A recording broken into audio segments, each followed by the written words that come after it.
and welcome back to Nail Chronicle for my tutorial on stained glass nails.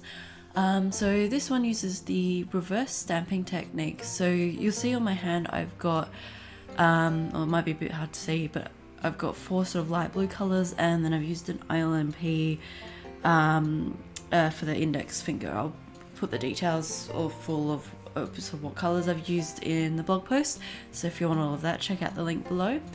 So I just started out here with stamping, I think it's 9 or 10 images of the shape that I wanted to use. So this design started out with me looking at my stamping plates.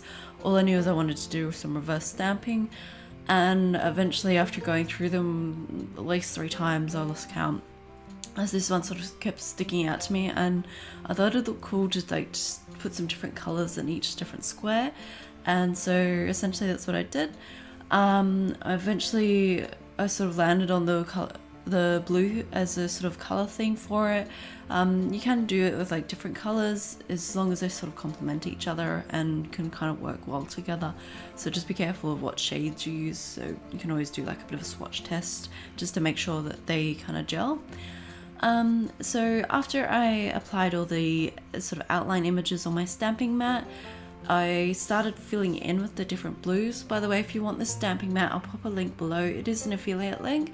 It won't cost you any extra, but it gives me a little kickback. So if you're interested in grabbing one, I do actually recommend it. You can see I've used it in all my videos. It's a really good stamping mat, so check it out.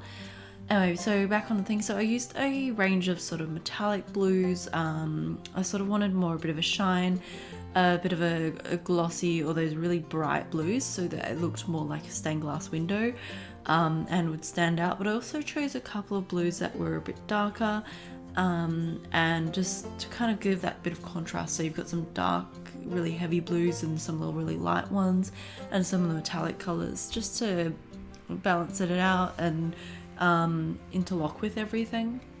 My only rule for this was that the same blue couldn't be in the adjoining square, so I had to make sure that I wasn't touching. And the other thing I found that made this design easier was I went through and did all of them the same.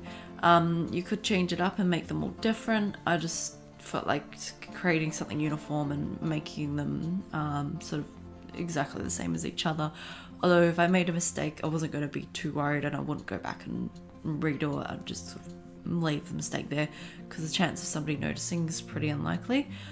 Plus it makes it unique, so I just sort of left it as is. So here I'm actually kind of using a bit of a more of a green shade. It's got that sort of blue aqua color in it as well, which is why I went for it, just to change things up a little bit so it's not entirely just blue. And the other color choice I had to make was that base color. So you'll notice it's quite light on my fingernail, and the reason for that is because I wanted to make sure that it enhanced the other colors and that you'd be able to see the other colors quite easily, and I wouldn't have to worry about making sure that I'm going multiple shades darker or lighter, so that you could actually see what was on my nail.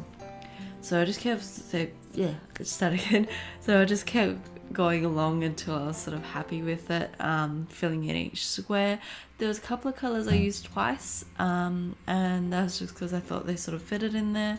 So it's kind of the cool thing about this particular image on stamping plate is that you can just, I could have just put this image on as is, or you can just change the colours completely.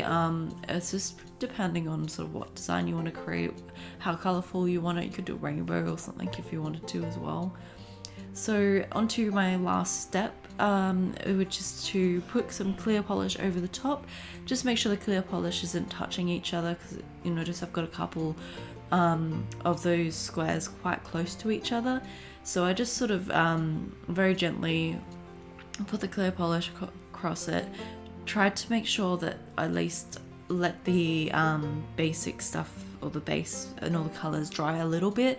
Otherwise, if you put it on straight away, it will smudge. So let it dry, at least become a bit tacky, and then put your clear on. And you know, if you let it completely dry, that's fine. Once you put the clear on, it'll still pick it up. So the other thing is, I didn't get to film the bit where I pull these off, but I will say just use a pair of tweezers, really gently peel it off. If you think it's going to start peeling the underneath polish, the actual coloured bit, just stop. And sometimes you'll get 3/4 of the way and it'll just tear because it's not dried enough. So that's why I always recommend doing a few extra of these just to make sure. So in my case I only needed 8, and I think I did 9 or 10. I did damage one because I lifted it up too early, and that's right because it's my test one. So here's my final design. I hope you liked it. I was quite impressed with it. I really didn't want to pull it off, but it started chipping and I had to remove it, unfortunately. But yeah, so if you like this video, hit the like and subscribe button, and I'll see you next time. Thank you. Bye.